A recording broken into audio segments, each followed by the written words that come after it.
औसत द्रव्य एवं परिचय क्लास में आपका सभी का स्वागत है। आज अपन पढ़ेंगे गुण। कल पढ़े थे ऋतु के अनुसार रसोत्पत्ति।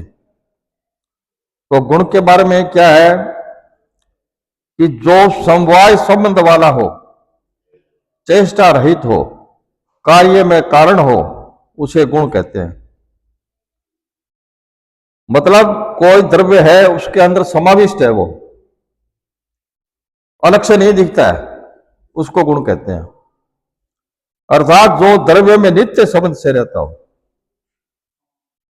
क्रिया रहित हो, निर्गुण हो तथा कार्य के प्रति असमवायी कारण हो, उन्हें गुण कहते हैं। संख्या विभिन्न वर्गों में आए हुए गुणों की संख्या एवं प्रकार इस प्रकार है। सामान्य गुण क्या है? गुरु, लघु, शीत, उष्ण, स्निग्ध, रुक्ष, मंद, तीक्ष्ण, स्थिर, सर, मृदु, कठिन, विशिष्ट, पिछल, सलक्षण, खर, स्थूल, सूक्ष्म, सांद्र, द्रव्य। ये सलक्षण है, नहीं है? सलक्षण मतलब चिकनापन, खर का मतलब खुरदरापन। हाँ। परादि गुण क्या है? पर, अपर, युक्ति, संख्या, संयोग, विभाग, पृथक और परिणाम, संस्कार और अभ्यास, ये है परादि गुण।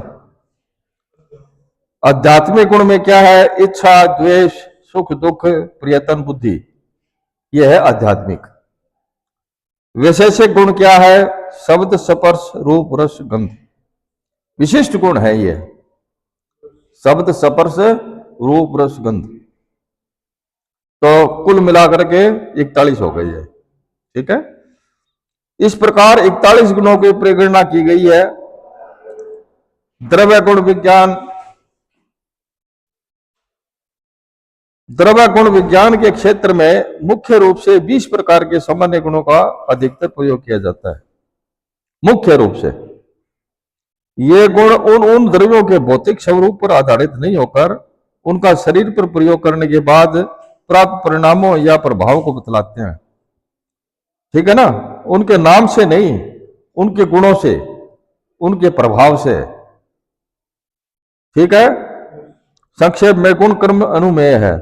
उदाहरणार्थ जैसे कोई द्रव्य गुरु, इसका अभिप्राय है वह द्रव्य शरीर के विभिन्न धातुओं में गौरव या गुरुता उत्पन्न करता है। भौतिक दृष्टि से यह द्रव्यतः भारी होना आवश्यक नहीं। भौतिक दृष्टि से भारी होने का मतलब नहीं होता, उसके जो गुण है ना, वो लघु और गुण मतलब वो होते हैं गुरु। गुणों से कार्य की उत्पत्ति का अर्थ यह है कि वे शरीर धातुओं में जाकर अपने समान गुणों की उत्पत्ति एवं वृद्धि कर क्रिया को प्रेरित करते हैं। यहां हम गुरु आदि 20 प्रकार के सामान्य गुणों का संक्षेप में विचार करेंगे। अब ये गुरु है हैवी। व्यवहार में गुण गुरु को भारी या वजनदार कहते हैं।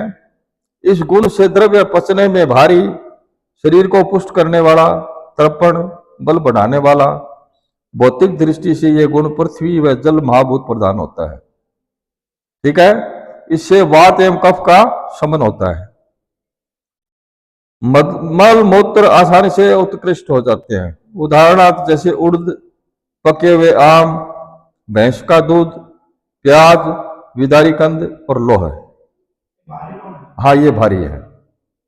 ठीक है नी? हाँ, उड़द की दाल भारी होती है। पके हुए आम है ना, वो भी भारी होता है। भैंस का दूध भी भारी होता है। प्याज, विदारी कंद, लोह। प्याज तो यही खाने वाले अपने। हाँ, विदारी कंद ये एक द्रव्य है। विदारी कंद एक द्रव्य है। ये जैसे इसका नाम ही विदारी कंद ही है। ये आप प्रैक्टिकल में बताएंगे आपको।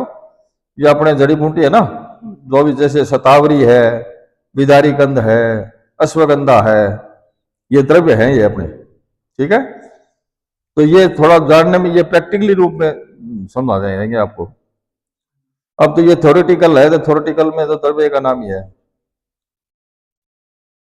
भौतिक दृष्टि से यह पृथ्वी और जल महाभूत प्रधान होता है। कारमुकता, यह बात कफर होता है, इससे मल मूत्र आसानी से उत्कृष्ट हो जाते हैं। इससे धातुओं का पोषण, वर्धन, बल वृद्धि, स्थैर्य, गौरव, स्नेह, मन में प्रसन्नता उत्पन्न होती है। उदाहरण उर्द, पके आम, भैंस का दूध, ये आएगा ना, आम, विदारी कंद वगैरह। हाँ हाँ, विदारी कंद है, मूसली है, शतावरी है, क्रॉस बीज है, ये उसमें आते हैं। लघु क्या है? लाइट। व्यवहार में लघु गुण को हल्का या हल्कापन कहते हैं। इस गुण वाले द्रव्य से शरीर में हल्कापन, कृष्णता, रोपण होता है तथा आसानी से पच जाता है। अग्नि तथा आकाश महाभूत की प्रधानता होती है, ठीक है। तथा लघु गुण कफ, शामक एवं वातवर्धक होता है। उदाहरण जैसे मूंग, लाजा, पटोल, बकरी का दूध, तुलसी, यशद आदि, ये हल्का गुण है। शीत, अब इसके अंदर ये गुण है, मतलब जैसे अपनी ये बताया ना, गुरु, लघु, शीत, उष्ण, ये चीजें, ये गुण है, गुण के प्रकार है मतलब। हाँ, तो अब आता है अपना शीत। लौकिक व्यवहार में शीत गुण को ठंडा या ठंडापन कहते हैं। इसके प्रयोग से शारीरिक धातुओं में स्थिरता, शीतलता, संदिग्धता, गुरुता पैदा होता है। जल महाभूत प्रधान होने से पित्त, शामक एवं वात कफ वर्धक होता है। जल प्रधान होने से, अर्थात जो शरीर में उष्णता को दूर करे उसे शीत गुण कहते हैं। भौतिक संगठन की दृष्टि से जल महाभूत प्रधान होता है। ये स्तंभन हिम, यह पित्त, हर तथा वात्सल्य वर्धक होता है। उदाहरण के लिए जैसे सालमली, चावल, जौ, मूंग, चिक्कू, फालसा, धारोषण दूध। धारोषण दूध किसको कहते हैं? धारोषण का दूध मतलब धार से जो दूध निकले उस मतलब उसी समय, धार उष्ण, जो गर्म निकलता है ना दूध, जैसे अपन निकालेंगे तो उसमें गर्म होता है दूध, इसलिए धारोष्ण बोलते हैं उसको। और कुछ देर बाद, 5-10 मिनट बाद वो ठंडा हो जाता है। हाँ, मक्खन, चंदन, उसीर, मुक्ता आदि, ठीक है। अब आता है अपने उष्ण, हॉट।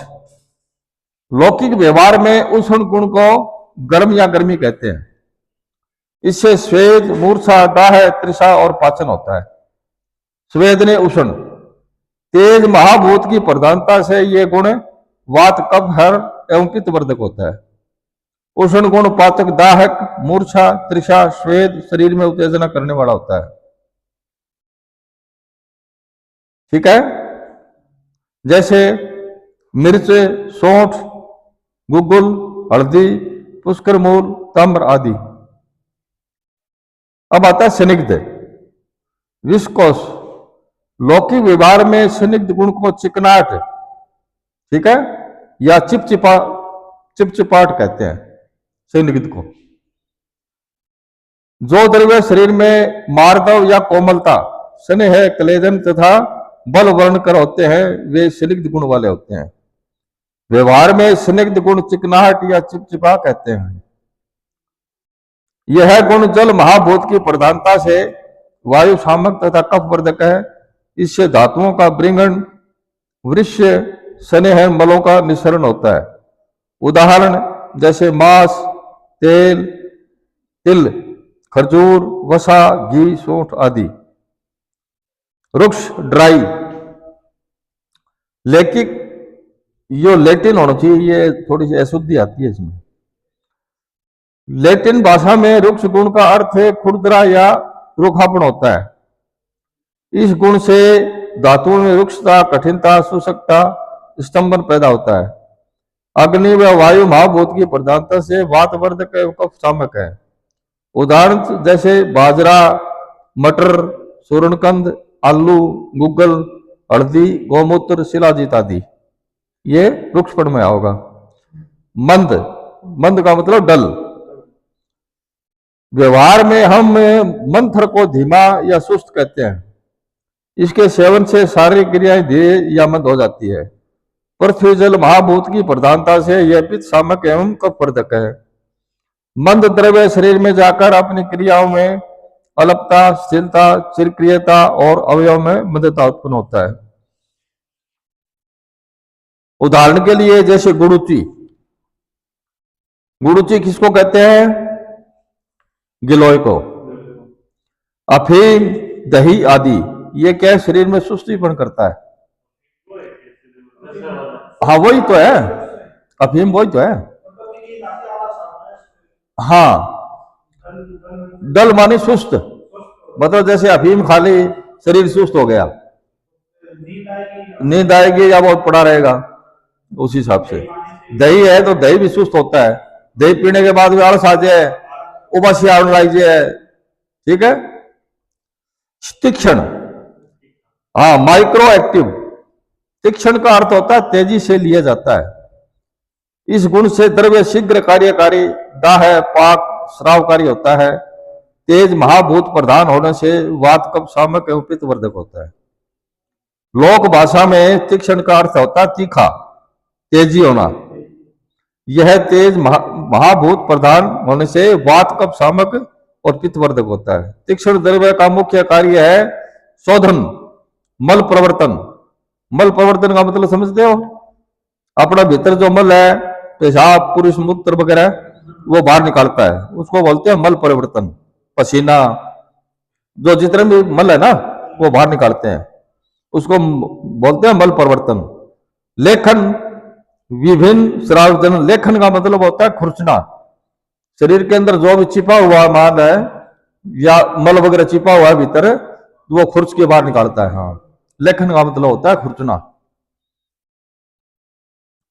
अच्छा, जैसे मिर्च, पीपल, सूंठ, अदरक, वत्सनाग, संखिया, कस्तूरी, मध्य, मध्य मतलब वाइन, हड़ताल आदि। अब आता है स्थिर, इमोवेबल। व्यवहार में हम स्थिर गुण को गतिहीन या निश्चल कहते हैं। पृथ्वी महाभूत प्रधान होने से यह कफवर्धक होता है। यह पृथ्वी महाभूत प्रधान होता है, यह कफवर्धक धातुओं विशेषतः मांस, मेद, मज्जा में स्थिरता उत्पन्न करता है। ठीक है। उदाहरण के लिए जैसे अश्वगंधा, बला, बबूल, खदीर आदि। बला देखा है क्या आपने? बला ये देखो, कई बार अपन देखते हैं उसमें फूल आते हैं छोटे छोटे और खूब बड़े बड़े होते हैं। अपने यहाँ बहुत खड़ी है बला, आपने ध्यान नहीं किया कभी? ये रोड के किनारे या जैसे मान लो रोड के किनारे ज्यादा मिलता है लगभग, उसको बला बोलते हैं। बला, अति बला, दो प्रकार की होती है ये। बबूल किसको कहते हैं? बबूल अपने किंकर पातड़ी वगैरह लगती है ना, ये बबूल। खदिर, खदिर का मतलब खैर, ये एक पेड़ होता है खदिर का। सर, यह है मोबिलिटी। व्यवहार में सर का अर्थ है गतिशीलता से लेते हैं। इस गुण के सेवन से दोष धातु मलों की प्रवृत्ति का अनुलोमन होता है तथा जल महाभूत प्रधान होने से कफ एवं पित्त की वृद्धि करता है। सर गुण जल महा प्रधान होता है, इसलिए कफ पित्त की वृद्धि करता है। सर द्रव्य अनुलोमन, वातमल, पुरुष मूत्र स्वेद प्रवर्तन, प्रेरण कर्म करता है। जैसे पालक, दुग्ध, अमलतास, हरितकी, जयपाल। जयपाल किसको कहते हैं? जमालगोटा। हाँ, जमालगोटा। ताम्र, ताम्र मतलब तांबा। मृदु, सॉफ्ट। लौकिक भाषा में मृदु गुण का अर्थ है कोमल, मुलायम होता है। बाह्य तथा आभ्यंतर प्रयोग से शरीर में मृदुता, स्थिरता उत्पन्न करने वाले गुण को मृदु कहते हैं। जल व आकाश महाभूत की प्रधानता से यह पित्त सामक एवं कफवर्धक होता है। उदाहरण के लिए जैसे साली। साली क्या है? ये साली चावल होता है, साली चावल। गेहूं, जैतून का तेल, मुलेठी, दूध आदि। कठिन, हार्ड। व्यवहार में हम कठिन से कड़ा या कड़ापन अर्थ लेते हैं, जो शरीर में दृढ़ता या कठोरता उत्पन्न करता है। पृथ्वी महाभूत प्रधान होने से वात, सामक एवं कफ वर्धक है। जैसे शतावरी, अश्वगंधा, दूध, घी आदि। ये कड़ापन करता है, शरीर को मजबूत बनाता है, कहने का मतलब कड़ापन। विशद, विशद का मतलब होता है व्यवहार में हम विशद गुण को निर्मल या स्वस्थ कहते हैं, स्वस्थता कहते हैं, जो शरीर में दोष धातु मल एवं स्रोतों में व्याप्त उपलेप को साफ करता है। दोष धातु मल है ना शरीर के अंदर, उसको वो साफ करता है, उसको अपन विशद कहते हैं। हाँ, क्लियर करता है, क्लियरनेस। वायु अग्नि व पृथ्वी महाभूत की प्रधानता से कफ शामक व वातवर्धक है। जैसे निम्ब, निम्ब का मतलब नीम, खदिर खैर, मध्य मलेनी वाइन, क्षार, क्षार समझते होगे, क्षार क्या होता है? जैसे अपने ये पापड़ों में डालते हैं ना क्षार, वही होता है क्षार, वो सब्जी क्षार होता है। क्षार 3-4 प्रकार के होते हैं। हाँ, तो पिच्छिल क्या है? अब यह स्लीवनेस, लौकिक भाषा में पिच्छिल अर्थ है लुआब या लुआबदार। यह गुण लेपन एवं चिकनता करता है। मतलब लुआबदार का मतलब चिपचिपापन हुआ है, उसको लेप करेंगे तो वो चिपचिपापन हो जाएगा। ठीक है। जल महाभूत प्रधान होने से यह वात है कब्र तक है। जैसे ईश्वगोल, अब ईश्वगोल कभी खा के देखा गया? लुआबदार होता है, वो चिकनापन होता है, उसमें मुंह के अंदर ऐसे चिपचिपापन महसूस होगा। ताल मखाना, शेमल, गोंद, जैसे गोंद है ना, ये चिपचिपा होता है ना गोंद। हाँ, लिसोड़ा, मूसली आदि। सुलक्षण क्या है? स्मूथ। व्यवहार में हम सुलक्षण गुण को फिसलन या चिकनाट कहते हैं, जो शरीर में आकर सुलक्षणता पैदा करता है। जैसे घिसे हुए संगमरमर पर एवं मणि का स्पर्श आकाश गुण की प्रधानता से कफवर्धक होता है। जैसे घृताश्म, घृताश्म एक पत्थर है, अस्म का मतलब होता है पथरी, घृताश्म मतलब चीकना पत्थर, घृताश्म। ये अपने द्रव्य है, ये आयुर्वेद में काम आता है। ये एसिडिटी वगैरह होती है ना, उसमें देते हैं ज्यादातर। विक्रांत, ये मणि है। प्रवाल, मुक्ता, ये सब मणि है अपने, जैसे क्या कहते हैं, नग। हाँ, नग, नग पहनते हैं अपने, तो मुक्ता है, मणि है, प्रवाल है, विक्रांत है, ये वो है। खर, अब आता है, खर का मतलब होता है रफ, खरदापन। लौकिक भाषा में खर गुण के लिए खुरदरापन या रूखा शब्द कहते हैं। यह द्रव्य शरीर में जाकर परुषता, खरता उत्पन्न करता है एवं पृथ्वी व वायु महाभूत की प्रधानता से वातवर्धक होता है। जैसे करंज फल, वराटिका, सुक्ति, शंख। सुक्ति क्या है? शिप्पी को बोलते हैं। शीप होती है ना, आप देखते हैं, शीप को जानते हो आप? हाँ, शीप, ये समुद्र से जो जीव होता है उसका निकलता हड्डी होती है ये। हाँ, वो शीप, उसकी भस्म बनाई जाती है। ठीक है। शंख, शंख तो जानते हैं, सारे देखते हैं, उसकी भी भस्म बनाते हैं।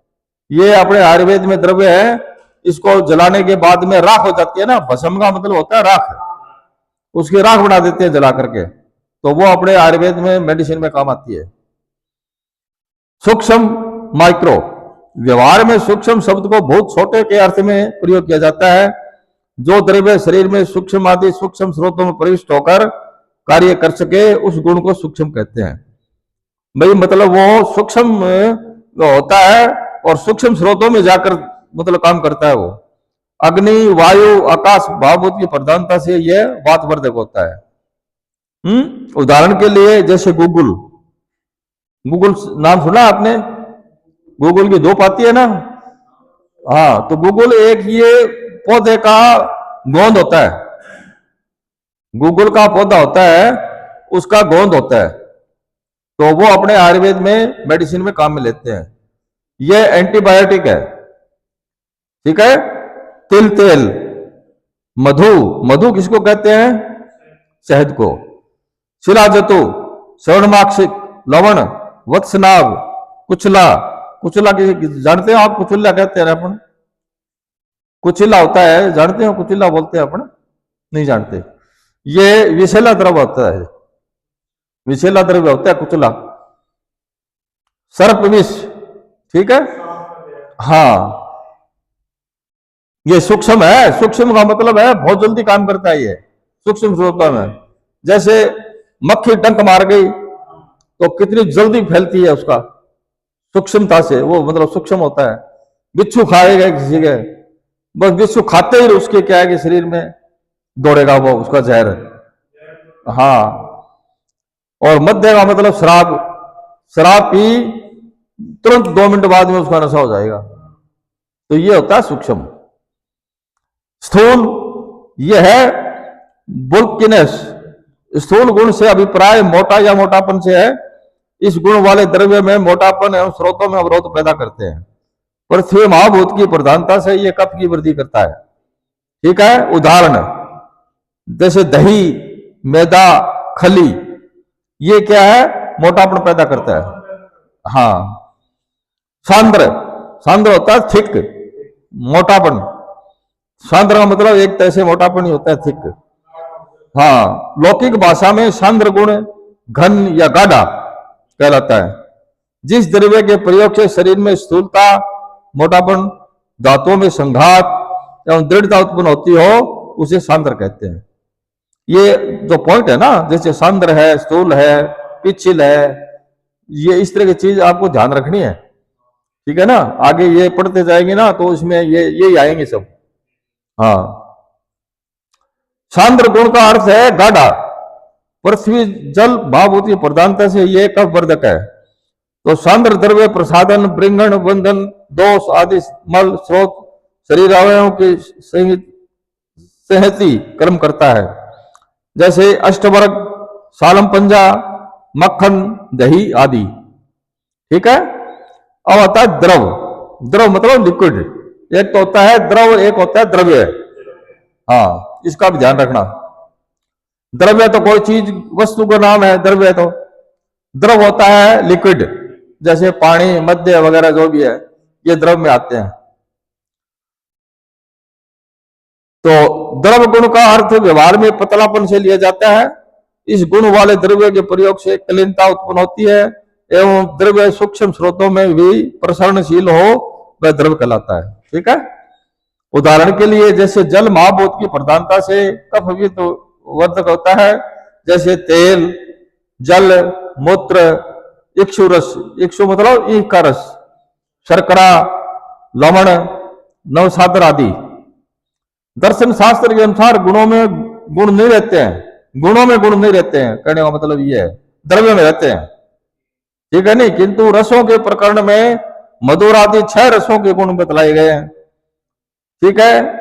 इसका अभिप्राय उन रसों वाले द्रव्य में बताए गए हैं जो गुण भी रहते हैं।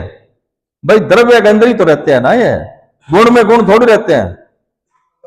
हाँ, अर्थात वे गुण उस रस के नहीं होकर, गुण उस रस से नहीं होकर उस रस वाले द्रव्य के होते हैं। देखो सीधी ये बात है, भाई गुण है वो द्रव्य के अंदर रहते हैं।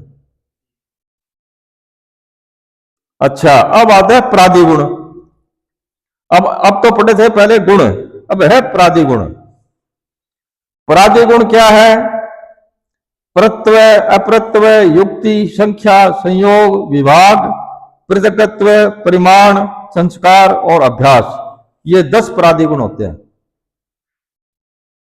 महर्षि चरक ने चिकित्सा में सफलता के लिए इन गुणों का महत्व प्रदर्शित किया है। महर्षि चरक ने किया है ये। प्रत्यय क्या है? प्रत्यय का अर्थ है उत्कृष्ट प्रधानता। सामान्य जाति वर्ग के पदार्थों में जो प्रधान उत्कृष्ट होता है वह सर्वश्रेष्ठ या पर कहलाता है।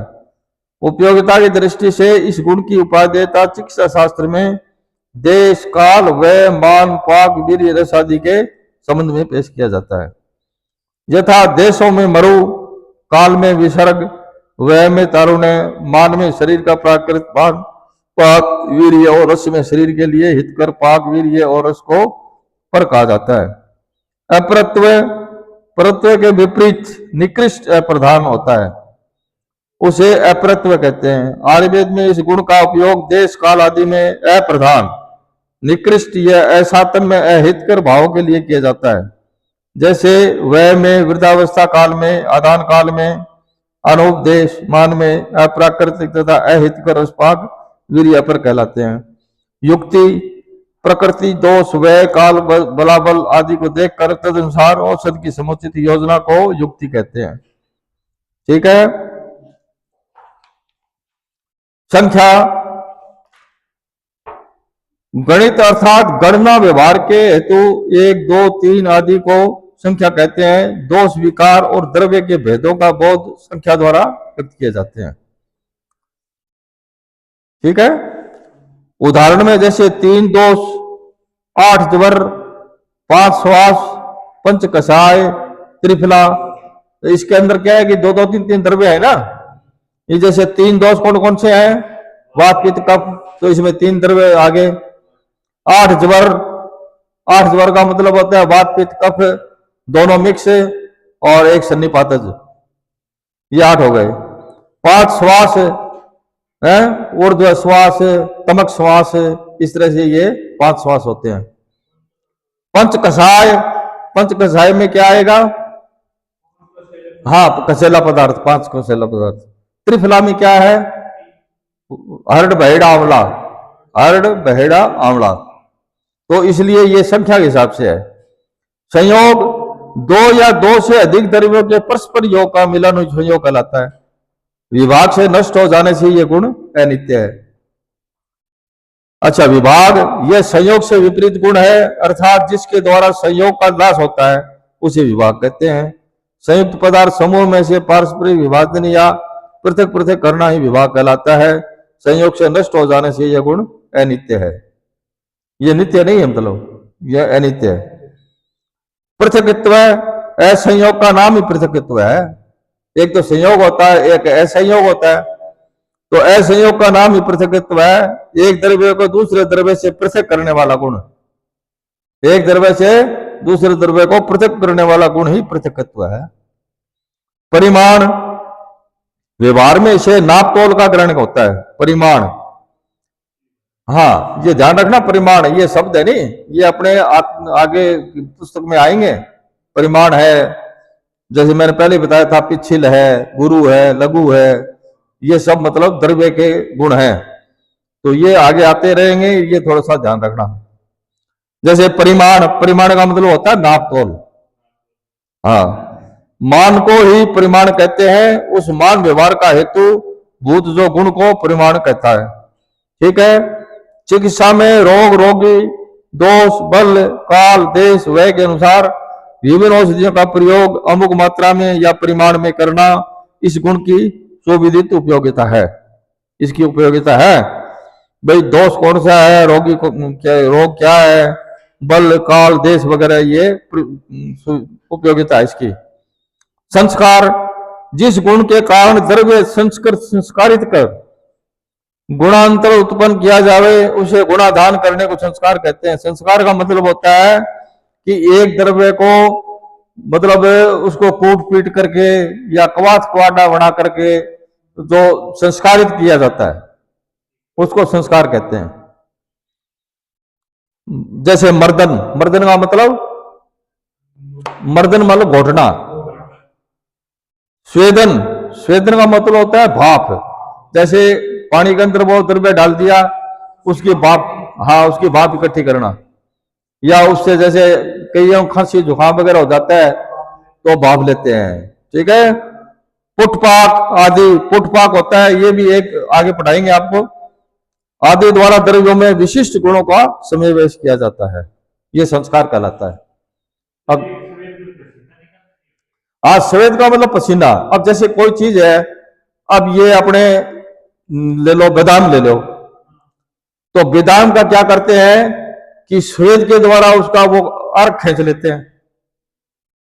बादाम तो वैसे ही पड़ा है, लेकिन उसको मतलब जैसे नीचे आंच देंगे तो उसकी भाप बनेगी, भाप के द्वारा उसका अर्क निकाल देते हैं। जैसे बादाम रोगन आता है, बाजार में सुना होगा नाम, बादाम रोगन तेल आता है ना, वो तेल उसी प्रकार से निकालते हैं, भाप से।